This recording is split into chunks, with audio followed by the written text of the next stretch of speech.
comment les valeurs chrétiennes ou bibliques contribuent au succès d'un élève. Amen. Donc, c'est quoi on appelle valeur? Quand on dit les valeurs, voilà ce que le dictionnaire dit. Le dictionnaire dit que les valeurs, c'est ce qui est considéré comme bien. C'est-à-dire bien, pas dans le sens de bien matériel, hein. Bien, bonne, juste, vrai. Ce qui est considéré comme bien selon un jugement personnel. Ça veut dire que ce que moi je considère comme bien, c'est une valeur pour moi. Ce que l'autre aussi considère comme bien, c'est ce qu'il prend comme ses valeurs. Et on dit comment les valeurs chrétiennes peuvent contribuer au succès d'un élève, qu'on appelle les valeurs bibliques. Et les gens ont défini les valeurs comme ce que chacun considère bien selon un jugement personnel. Donc ça veut dire que d'un groupe d'individus à un autre groupe d'individus, les valeurs changent. D'une société à une autre, les valeurs changent. D'une personne à une autre, les valeurs changent. Les valeurs, c'est ce que quelqu'un considère comme bien. C'est-à-dire chez lui, ça c'est bien. Je vais vous prendre un exemple pour que vous puissiez comprendre. Il y a un homme de Dieu qu'on appelle,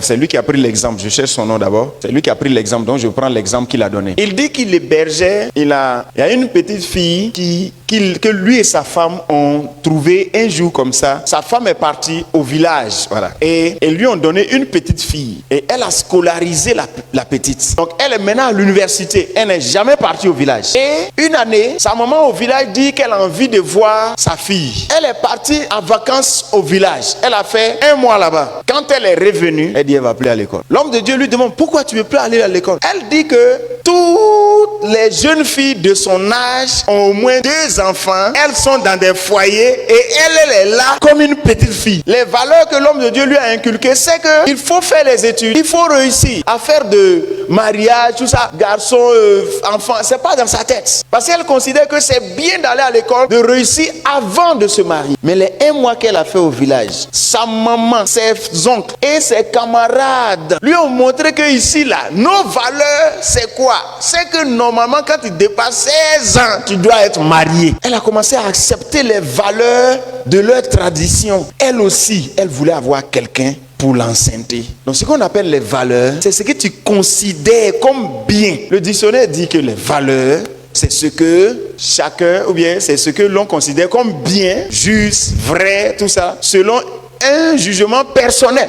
Qu'est-ce que tu considères comme une valeur? Parce que ce que tu considères comme valeur, c'est à ça que tu tiens. Et c'est ça qui va diriger ta vie. Jésus dit, là où se trouve ton trésor, c'est là-bas se trouve ton cœur. Ce que tu trouves bien, c'est là-bas que va se trouver ton cœur. Donc l'homme adopte ce qu'il considère comme bien. Donc si vous voulez réussir, ne prenez pas ce que je viens de dire là, cette définition que je viens de donner, que la valeur, c'est ce que chacun apprécie comme truc. Non, ne prenez pas ça. C'est vrai, le dictionnaire en parle. Mais si vous allez dans ce sens pour définir vos valeurs, ça ne sera pas bon. Donc les gens définissent généralement les valeurs par rapport à ce qui est partagé par tout le monde. C'est ce qui fait que les gens font beaucoup d'erreurs. C'est pour ça que les gens ont des problèmes et les problèmes ne finissent jamais.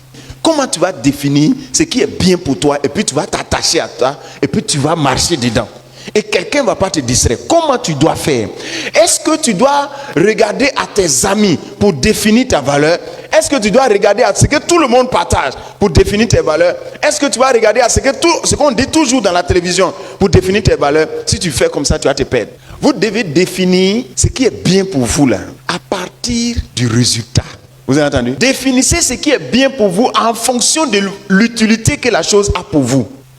Sinon, vous risquez d'échouer dans la vie. Définissez ce qui est bien pour vous en fonction du résultat que ça a produit. Ou de sa capacité à produire des choses que vous voulez. Ah, ça là c'est bien pour moi parce que ça me permet d'avoir des résultats. Ça là c'est bien pour moi parce que ça a déjà produit des résultats dans la vie de l'autre là. C'est pour ça que avant de dire que moi à partir d'aujourd'hui, je ne vais plus étudier. Avant de dire ça, il faut mener ton enquête sur tous ceux qui n'ont pas étudié là. Ils sont devenus quoi? Avant de dire à partir d'aujourd'hui, moi je vais tricher maintenant. Parce que depuis, comme je ne triche pas là, c'est à cause de ça. À partir d'aujourd'hui, je vais tricher aussi maintenant. Avant de dire ça, ou bien avant de commencer, il faut mener enquête sur tous ceux qui ont triché là. Ils ont fini comment? J'ai dit, vous devez mener une enquête sur un comportement, une attitude ou une ligne de conduite avant de la définir comme appréciable ou détestable. Menez d'abord votre enquête. Mais vous ne pouvez pas mener votre enquête sur l'impudicité et puis découvrir. tant que vous n'avez pas pris un impudique pour mener enquête sur lui. Non, je vais prendre la cigarette. Comme ceux qui fument. À l'école, tu vois des gens qui fument, n'est-ce pas?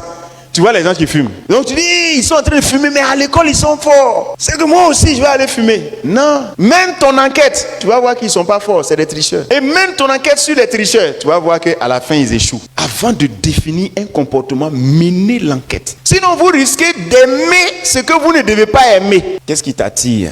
C'est école missionnaire. Mène ton enquête sur la fin de ces choses. Tu vas te rendre compte que c'est l'échec. Or que toi, tu ne veux pas échouer. Donc, dès que tu commences, arrête en même temps.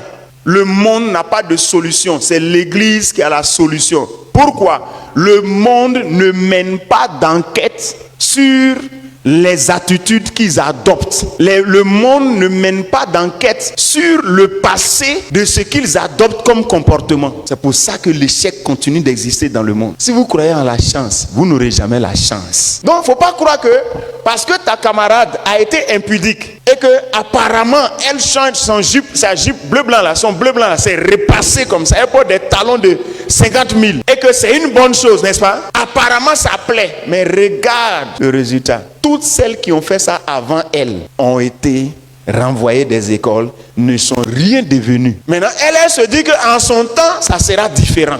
Elle fait ça avec fierté. Toi, la petite fille qui ne sait pas, tu te dis que c'est une bonne chose parce que tu n'as pas mené enquête sur ses ancêtres. Ce sont des voies qui existent. Les gens font ça il y a longtemps. Et il y a longtemps, les gens échouent. Toi, ton tour est arrivé de ne pas reprendre l'échec. Tu peux arrêter aujourd'hui avant de t'engager dans un comportement. Il faut mener l'enquête sur ceux qui ont fait ça avant toi. Ça a donné quoi? Ecclésiaste, le chapitre 1. Le verset 9 jusqu'au verset 11. Ce qui a été, c'est ce qui sera, et ce qui s'est fait, c'est ce qui se fera. Il n'y a rien de nouveau sous le soleil. S'il est une chose dont on dise, voici ceci, c'est nouveau, cette chose existait déjà dans les siècles qui nous ont précédés. Oui.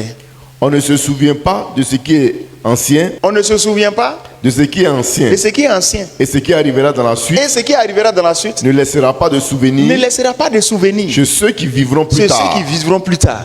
C'est pour ça que les gens reprennent les mêmes erreurs. Parce qu'ils ne se souviennent pas de ce qui est ancien. Et même ce que les gens ont fait, ça se disparaît dans leurs souvenirs. Sac à main, tu mets sur ton et puis tu caches tes habits dedans. Et puis tu caches tes habits. Et puis quand tu arrives à l'école, tu t'en vas, tu changes d'habit là. Il y a des gens qui ont fait ça avant. Elles ont tout échoué. Donc ce que tu fais là, c'est pas nouveau. Donc quand envie comme ça monte dans ta tête, où tu vois ta camarade faire ça là, il faut savoir que celles qui ont fait ça avant, elles ont échoué. Si tu ne veux pas échouer, il ne faut pas faire, même si ça te plaît. Les gens définissent leur valeur en fonction de ce qui leur plaît. Or que ce qui te plaît peut être une erreur.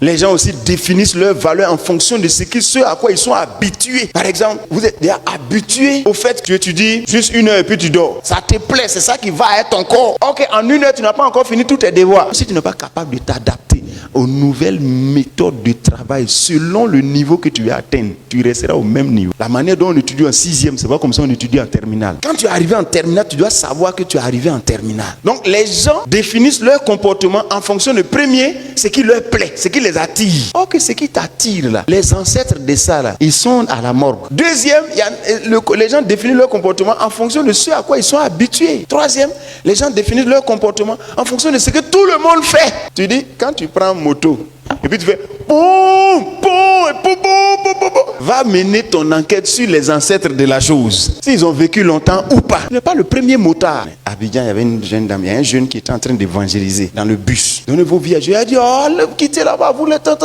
vous embrouillez les gens. Partout, vous embrouillez les gens. Les gens sont silencieux, c'est elle qui parle. Elle avait porté une robe. Quand elle descendait, c'est une robe volante. Et quand le bus est arrêté, elle est descendue. Quand elle est descendue, je ne sais pas si c'est le vent ou bien. Quand elle est descendue, là, ça a attrapé, mais elle ne savait pas. Quand le bus a démarré, ça fait... Tu comprends? Et bus, ça, tu vois, je ne sais pas comment tu... Ça a attrapé, donc... Hey, tu vois? Donc tout ici, là, on voit. À jamais, voit. Monsieur, arrêtez le bus. Ce qu'elle doit faire, c'est d'enlever, parce que mais tout a jamais.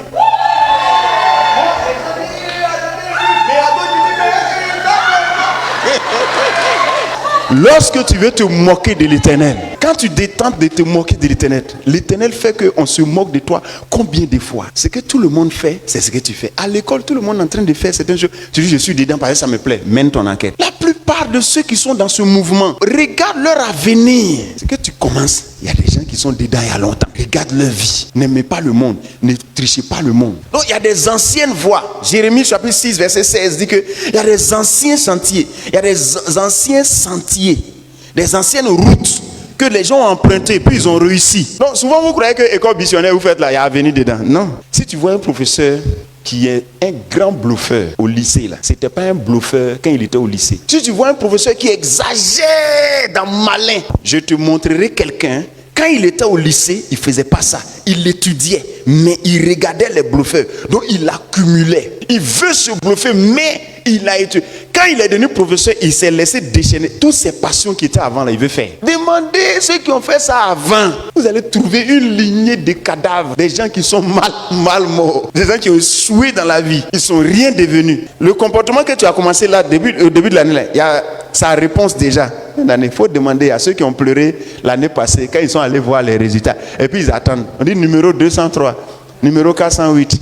De 203, ils sont passés à 408. Si tu ne veux pas être dans le lot, il ne faut pas adopter le comportement de quelqu'un parce que tout le monde fait la même chose. Au temps de Noé, tout le monde faisait la même chose. Noé dit, moi je vais faire ce que Dieu a dit. Dieu dit, toi seul tu vas vivre. Tous ceux-là, ils vont mourir. Ainsi parle l'Éternel, oui. Placez-vous sur les chemins regardés et demandez quels sont les anciens sentiers. Les anciens sentiers.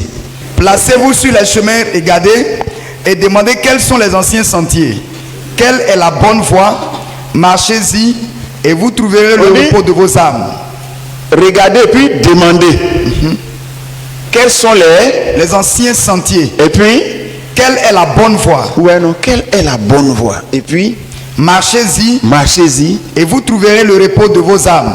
Si vous marchez, vous allez retrouver le repos de vos âmes. Il y a des choses on ne fait pas par envie, mais on sait que c'est comme ça on fait. Et puis qu'est-ce qu'ils ont répondu? Mais ils répondent, nous n'y marcherons pas. Ils disent non, on préfère marcher dans ce que tout le monde fait. C'est pourquoi écoutez, nation, sachez ce qui leur arrivera. Ouais. Donc comme ils ont dit qu'ils ne marchent pas dedans, Dieu leur dit d'accord, bon je vais vous dire en même temps ce qui va leur arriver. Vas-y. C'est pourquoi écoutez, nation, sachez ce qui leur arrivera, assemblée des peuples. Écoutez, voici, je fais venir sur ce peuple le malheur. Vous entendez? Donc les malheurs ne sont pas le produit du hasard. Les gens ne considèrent pas les anciens sentiers. Vous comprenez? Donc ça fait que c'est les mêmes choses, les mêmes malheurs d'hier. Ce sont les mêmes malheurs qui arrivent encore aujourd'hui. Gloire à Jésus-Christ. C'est pour ça qu'on doit rentrer dans le livre le plus ancien. Ce n'est pas le livre le plus ancien, mais c'est le livre qui parle. On peut dire que c'est le livre le plus ancien. Pourquoi? Parce que c'est le livre là qui commence par au commencement. Il n'y a pas un livre qui parle du commencement. C'est mieux que la Bible. Gloire à Dieu. Tous les autres livres que vous voyez là, ce sont des livres que les gens ont fait sortir juste pour tromper. La Bible parle de ce qui s'est passé réellement sur la terre. Et quand on lit ça, on peut voir l'ancêtre de certaines choses.